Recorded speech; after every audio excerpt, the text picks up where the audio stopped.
Nebraska wrapped up their sixth spring practice here. Hi, Sean Callahan of HuskerOnline.com. No scrimmage, though. Matt Rule said they're going to utilize the next 2 Saturdays as they move forward with spring ball and have their 2 major scrimmages.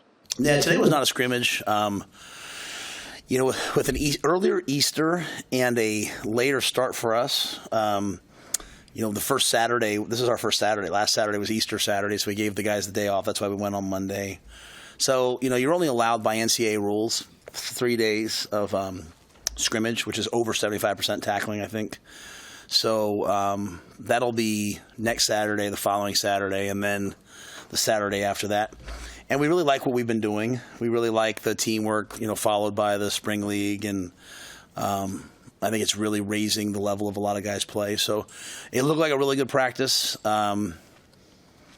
It's always hard to tell when you have so many people there. It's kind of like you're kind of spread out a little bit more. But I thought what I saw was a lot of guys making plays on the ball, which, I think Marcus did a really nice job talking to you guys the other day saying, you look back to last year, we have to just throw the ball better.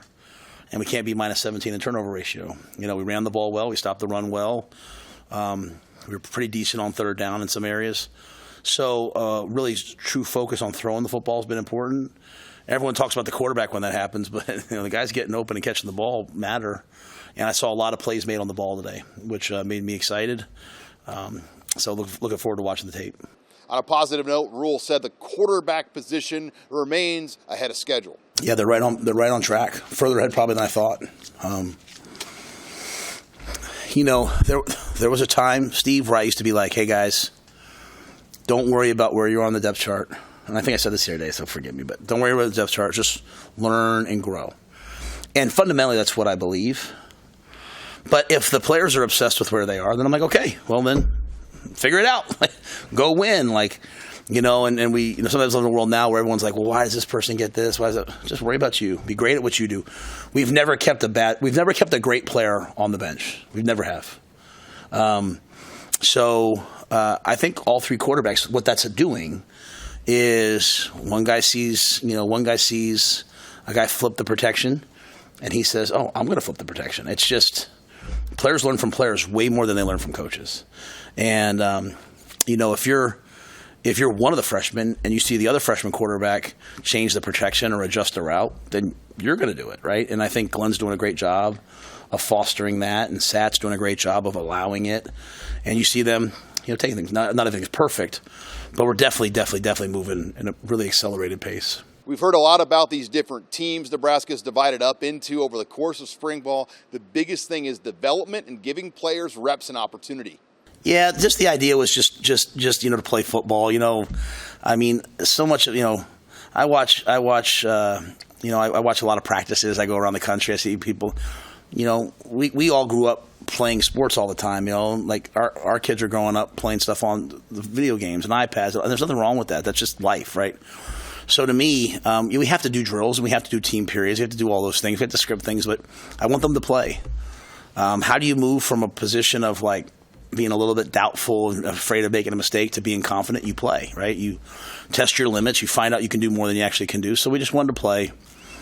We just want to be competitive. In terms of anybody stepping up in terms of leadership, I think our leaders are pretty established.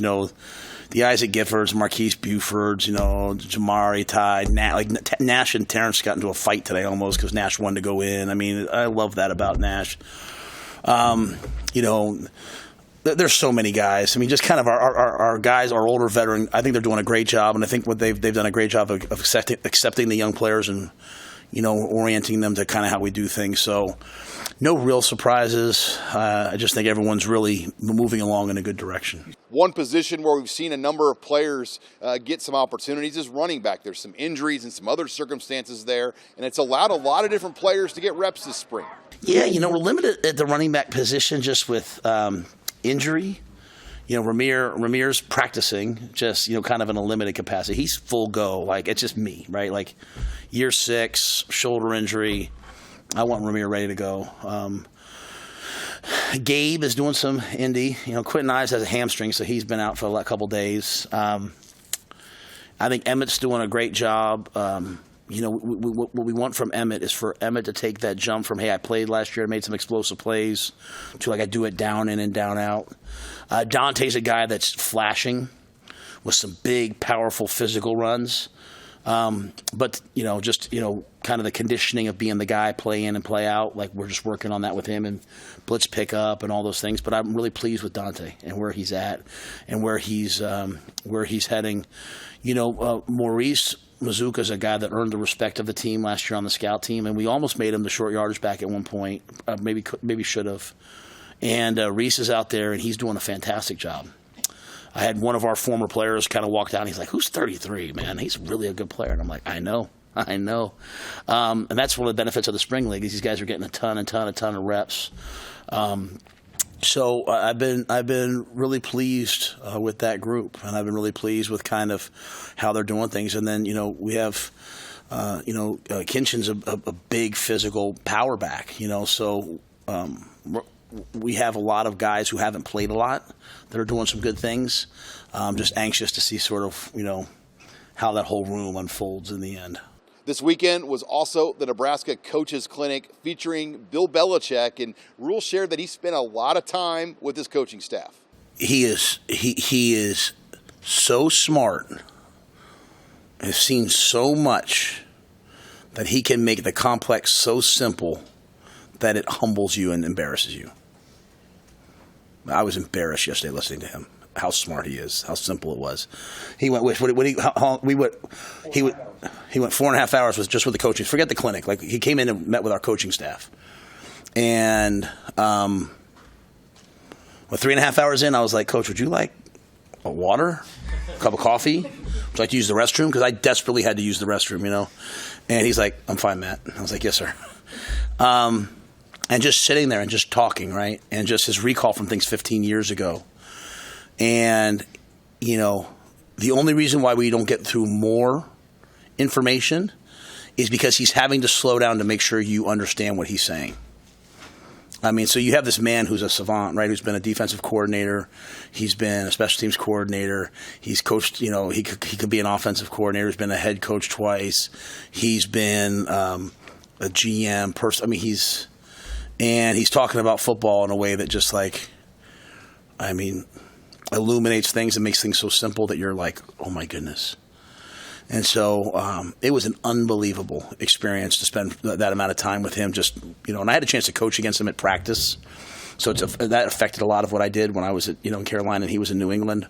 But having that time yesterday, maybe if he was coaching right now, he wouldn't have been so open with us. Maybe he's like, I don't want to get this out there, but he did it, and he's a great friend and a really loyal man.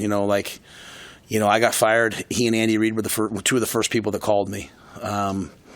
I was thinking about taking this job. He called me and was like, hey, I really think Nebraska is a great place. I got the job. He sent me a bottle of Dom Perignon, and said, hey, congratulations. I asked him to come speak at the clinic. He says yes. His son takes a defensive coordinator job for Washington in our conference, and Jed Fish has worked for him, great friends. He still comes. So just an unbelievable loyal guy. But the amount of football we learned yesterday as a staff, for anybody that was listening, sometimes you get around someone like that and you try to impress them, like tell them what you do. I looked at anytime one of our guys on our staff started, I looked at them like, bro, he doesn't care. He doesn't care what you do, what we do. He's teaching us. Let's just be really honest and open and listen. That's the same approach I've tried to take with Coach Solich, Coach Osborne, Coach Darlington. Just listen, learn, take what you can, build off of it. And finally, Rule said, this coaching clinic has grown year over year from about 300 to 400 coaches last year to now over 800, and that's the goal moving forward. Rule wants to put on one of the best coaching clinics in the country. Yeah, and when I say this with the greatest of respect, it's our program. It's all those alums program. It's the high school coaches here in the state's program. It's the players program. It's the university's program. It's the state's program. It's alumni everywhere. It's their program. And so I'm just entrusted it for a short amount of time. I'm trying to do the best job that I can. And I know that, someone will be here after me. And I want them to say, Matt left it in a good place. And so what I said to the coaches at the end of my session today was, I hope when they come to our clinic and when they see that we designed a logo just for the clinic, or they walk and they see the signage, or they taste the quality of the food, or they listen to the quality of the presentations, I hope like all these little things they say, wow, everything in this program is really intentional, and everything's done at a really high level. And like Susan Els is over there, like she Anthony Crispino, Keith Williams, former player who we elevated this year, Kiera Mayo, Jarrett Washawn. If you don't think that they walked those paths 50 times, if you don't think Cole and Martin were here this morning at 5 a.m. making sure that all the bulbs work, I want people to understand how intentional we try to do everything. Because if we're intentional about a clinic, if we're intentional about the spring league, if we fly in Big Ten refs just for a practice, then we're probably that intentional with the way we handle our young people's academics, their life skills, their community service, their careers. And that tells those high school coaches, hey, I can send my student athletes here. I love coaches. So sometimes some of the high school coaches aren't used to seeing the head coach at the social. Sometimes they're not used to seeing the head coach walking around. Why wouldn't I? I mean, I love people. I love coaching. I love being around high school coaches. Guys, we had high school coaches from Hawaii here. We had high school coaches from Maryland here, from Texas, from California, from Wyoming, from Dakota. We had people from all over, from Chicago. I don't know what the clinic was the year before we got here. It was about 300 and some last year. 800 this year, and we're going to be back up in the 12 and 1500s if we put together a good product. But the product is representative of the way that we do things.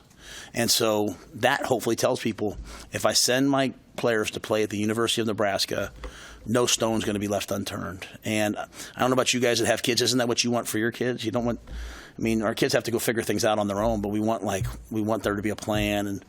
And so we're not perfect, but we're certainly trying to be, and that's the message at the clinic. I show up at the clinic, and there's Coach Osborne. He's got a sport coat on this morning, and he's, it's just all those things matter. They say that, hey, this is important, and for Will Compton and the bus and Delaney and those guys, for them to come back and show off our facilities, it shows that it's important. So everything's intentional, everything's done on purpose, and that's the message I want out there. Huskers are back here for practice number 7 on Tuesday, reporting with the Nebraska football team in Lincoln. I'm Sean Callahan of HuskerOnline.com.